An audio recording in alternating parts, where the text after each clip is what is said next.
Israel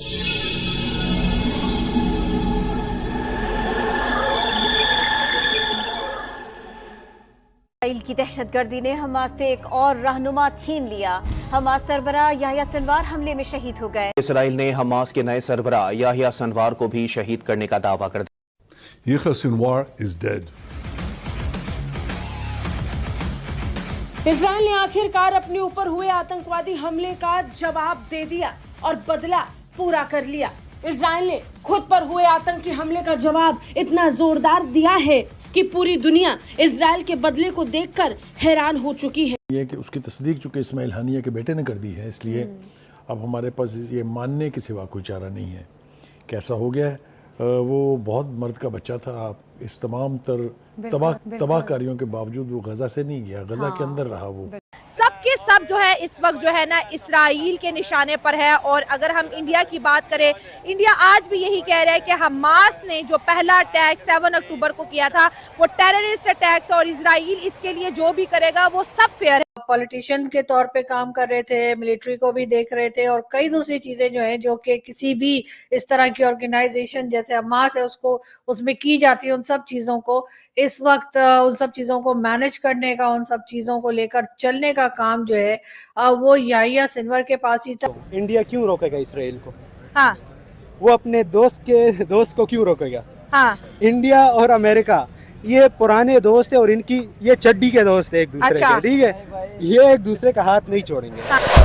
जय दोस्तों, मैं विजय और आप देख रहे हैं वीसी रिएक्शन। तो दोस्तों 2 महीने पहले ही हमास का जो चीफ था इस्माइल हानिया, उसको इसराइल ने ईरान के अंदर घुस के ठोक दिया था। और उसके कुछ दिनों बाद ही जो हिजबुल्लाह का लीडर था नसरुल्लाह, उसको भी इसराइल ने जो है टपका दिया सुरंग के अंदर। और अब जो है दोस्तों, जो 2 महीने पहले ही हमास का नया चीफ बना था याह्या सिनवार, उसको भी अब इसराइल ने दोस्तों टपका दिया है। और इसके बाद में पूरे इसराइल में जश्न का माहौल तो है, मगर जब भी कोई आतंकी मरता है तो आपको पता है हमारे पड़ोसी जो है वो मातम मनाने लगते हैं। तो आज की इस वीडियो में हम यही देखेंगे कि ये जो याह्या सिनवार है, इसके मौत के बाद में पाकिस्तानी मीडिया किस तरह का मातम मना रहा है। तो चलिए करते हैं वीडियो को शुरू। मगर वीडियो शुरू करने से पहले जो भी व्यूअर्स हमारे चैनल पे पहली बार आए हैं उनसे रिक्वेस्ट करूंगा, प्लीज हमारे चैनल को सब्सक्राइब कीजिए, वीडियो को लाइक और शेयर जरूर कीजिए। चलिए करते हैं वीडियो शुरू। ये मुस्लिम मुल्कों के खिलाफ साजिश क्यों रची जा रही है? ईरान एक तरफ, फलस्तीन एक तरफ, लिबनान एक तरफ, शाम एक तरफ, लेकिन कहीं ना कहीं मुस्लिम उम्मा का नारा भी तो हम सब लगाते हैं। आपने 2 कंट्रीज के ऊपर बड़ा जोर दिया, इंडिया और यूएस की आपने पॉलिसीज बताई हम सबको, लेकिन हम तो कहते हैं ईरान ने बहुत अच्छा किया, इसराइल को ठोका, ईरान ने बहुत अच्छा किया जो है, उधर अटैक किए, इधर अटैक किए। आज ईरान के साथ कोई एटमी मुल्क खड़ा है? मतलब हम पाकिस्तान की बात करते हैं, इंडिया तो खड़ा है इसराइल के साथ, तो हमें तो ईरान का फिर हाथ पकड़ना चाहिए? नहीं, हमें किसी का भी हाथ नहीं पकड़ना चाहिए। हमें खुद को संभाल लेना चाहिए पहले, उसके बाद हम किसी के हाथ पकड़ने के काबिल बन जाए तब हाथ पकड़ना चाहिए, सबसे पहली बात। दूसरी बात मैं आपको कहूँ, वो एक कहावत कहते हैं शायद उसको, कि जितना चादर उतना पाँव फैलाओ। अच्छा, ईरान अपने चादर से पाँव निकाल रहा है, हाँ, तो उस पे फिर हवा भी ठंडी लगेगी और बारिश भी होगी। सही है कि मैं फिर आज बहुत शिद्दत के साथ इस्लामी क़यादत जो है उसका मातम करना चाहता हूँ, उस पर तबर्रा भी करने को मेरा दिल चाह रहा है कि इस बेशर्मी और बेहयाई की खामोशी ने इसराइल को इतना जालिम बना दिया है कि 1 साल और चंद महीनों से वो गज़ा की ईंट से ईंट बजाने के बाद अब लिबनान की तरफ बढ़ रहा है। उससे पहले उसने शाम के साथ यही सलूक किया था। वो किधर हैं आप लोग? Where are you and what are you doing? आपको अपने मुल्कों का, अपनी कौम का कोई ख्याल नहीं है? ये बारी सिर्फ गज़ा तक, लिबनान तक, शाम तक, सीरिया तक, अपने यमन तक तो नहीं रहेगी। ईरान तक तो ये पहले ही आना चाह रही है, तो फिर आप कहाँ जाएंगे बीच में? तो आप कब उठेंगे इस ख्वाब खरगोश की नींद से? कब आपको गैरत आएगी? कब आपको एहसास होगा कि 1 नहीं, 2 नहीं, 3 नहीं, 10,000 नहीं, 50,000 के करीब लोग अपनी जानों के नजराने दे चुके हैं। 1.5 लाख से ज़्यादा लोग, बच्चे, ख़वातीन जख्मी हैं। अब कहाँ इसराइल, कहाँ ईरान? हाँ, मैच ही नहीं है। अच्छा, तो ईरान कह रहा है मैं तो इसराइल को खत्म कर दूंगा। तो करके दिखाए, वो तो हम सब देख रहे हैं कि कौन किसको खत्म कर रहा है। हाँ। इसराइल एक टाइम पे 4 फ्रंट्स पे लड़ रहा है। वो वहाँ पे गज़ा में लड़ रहा है, लेबनान से लड़ रहा है, ईरान से लड़ रहा है, ठीक है, और आगे जो सऊदीया है उनके हिसाब से भी एक फाइनेंशियली लड़ रहा है, ठीक है। दूसरी बात जो सबसे इम्पोर्टेंट बात है, जो दुनिया में जितने भी कॉन्फ्लिक्ट्स होते हैं ना, वो आते नहीं है, उसको लाए जाते हैं। अच्छा, अगर एक लड़ाई हो रही है तो उसमें किसी का फायदा होता है, ठीक है, और इस लड़ाई से भी फायदा हो। नॉर्दर्न गज़ा में जो ज़मीनी फ़ौज इसराइल की जब दाखिल हुई, उनका कहना यह है कि एक इमारत में, एक बिल्डिंग में जो है वो लड़ाई हुई और वहाँ पे जो है वो हमास के लोग मौजूद थे और वो लोग मौजूद थे जिनके साथ कोई इसराइल के यरगमाली नहीं थे। तो 3 लोगों को निशाना बनाया और उसमें निशाना बनाया या ज़ाहिर है कि कोई बॉम्बिंग हुई है या जो भी हुआ है, बहरहाल वो तीनों जो हैं वो मैयतें पहचानी नहीं जा सकीं। अच्छा, उनको फिर लाया गया है तल अवीव ग़ालिबन या किसी और जगह, और वहाँ पर फिर ये जो बात की जा रही है, ये जब याहिया सिनवार तकरीबन 26 साल वो इसराइल के जेलों में रहे हैं।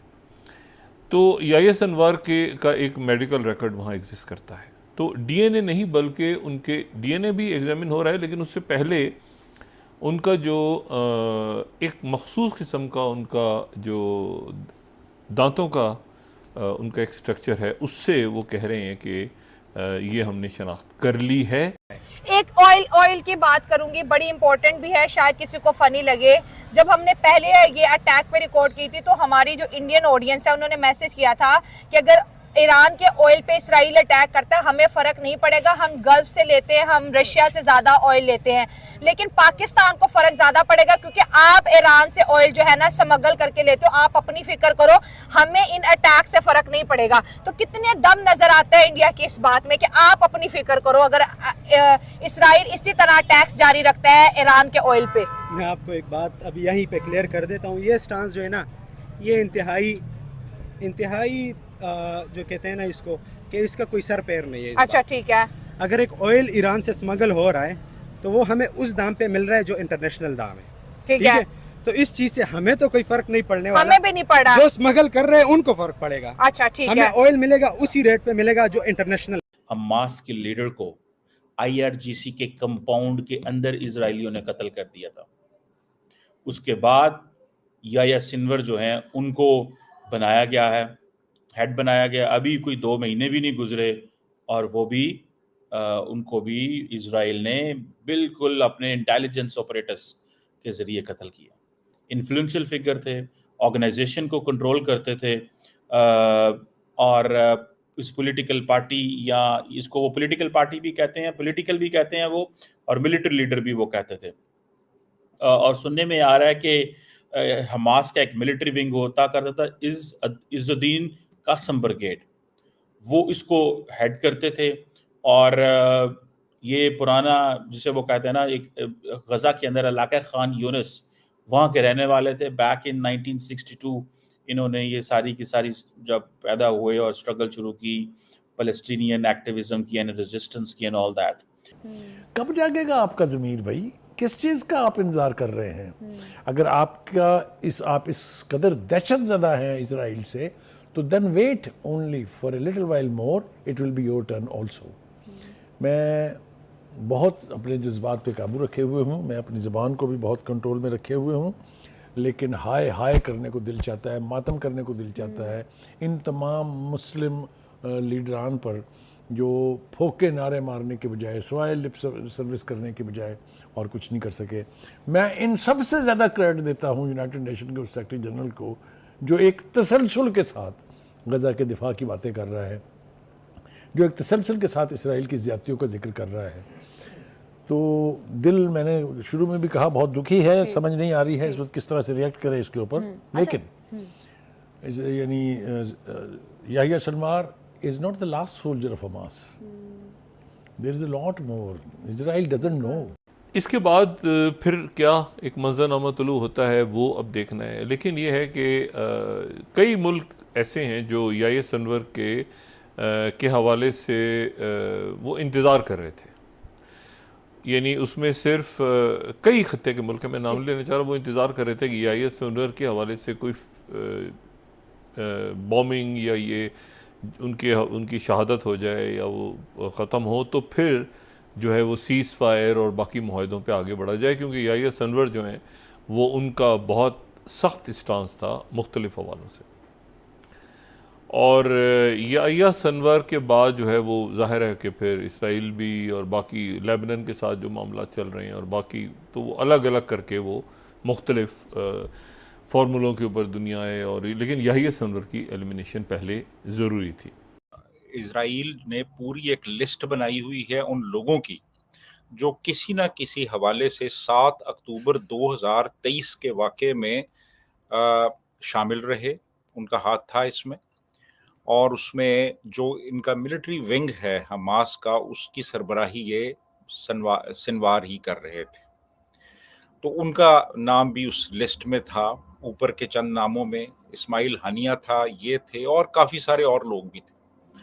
तो अब बात ये है कि इन्होंने जो इनका ऑब्जेक्टिव था वो ये था कि सबसे पहले तो उन लोगों का सफाया किया जाए जो किसी ना किसी हवाले से 7 अक्टूबर के उस वाक़े में शामिल रहे। तो इनकी जो इंटेलिजेंस है इजराइल की, वो अनमैच्ड है दुनिया में, इट्स अनमैच्ड। और वो जो टेक्निक्स इस्तेमाल करते हैं, अब देखें ना, एक पूरा मुल्क है लेबनान, उस पूरे मुल्क के अंदर एक बंदे को ट्रैक करना, ट्रेस करना कि वो कहाँ पे है, वो बंदा किस शहर में है, वो बंदा किस एरिया में है, वो किस बिल्डिंग में है, वो किस कमरे में है, और फिर उसको टारगेट करके इलिमिनेट करना। और फिर उन्होंने उसकी एक उंगली काटी है और वो काट के उसका डीएनए एनालिसिस किया गया है, और उससे उन्होंने फिर ये चीज कंफर्म की है कि वो सिनवार ही है वो बंदा। तो दोस्तों ये थी आज की वीडियो, और अभी आपने देखा किस तरह का मातम पाकिस्तान के मीडिया में मनाया जा रहा है। पाकिस्तान के हर टीवी चैनल पे ऐसी छाती पीट पीट के रोना शुरू है दोस्तों। और आपको पता ही है ये जो लोग हैं ये आतंकियों को किस तरह अपना बाप मानते हैं, कितनी तकलीफ होती है इन लोगों को जब कोई आतंकी मरता है। वैसे तो आपने इंट्रो में देखा होगा, एक न्यूज चैनल वाले ये कह रहे थे कि ये फिलिस्तीनियों का रहनुमा था, इसको दहशतगर्द इजराइल ने शहीद कर दिया। तो भाई ये लोग जो है इस तरह आतंकियों को जो है सपोर्ट करते हैं।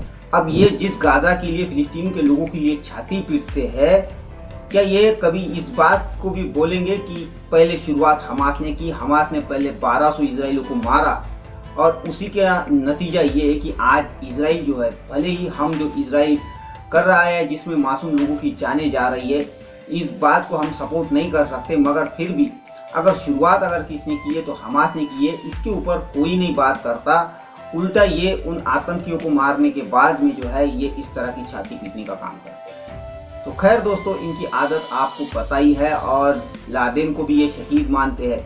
दुनिया का कोई भी आतंकी हो, सिर्फ ये किस वजह से मानते हैं ये भी आपको पता है। वजह क्या है कि ये जो है आतंकियों को अपना बाप मानते हैं, उनको शहीद बताते हैं, ये आप लोग भी जानते हैं। तो खैर ये थी आज की वीडियो, आशा करता हूँ आप सभी को अच्छी लगी होगी। तो चलिए चलते हैं, मिलते हैं अगली वीडियो में, तब तक के लिए जय हिंद।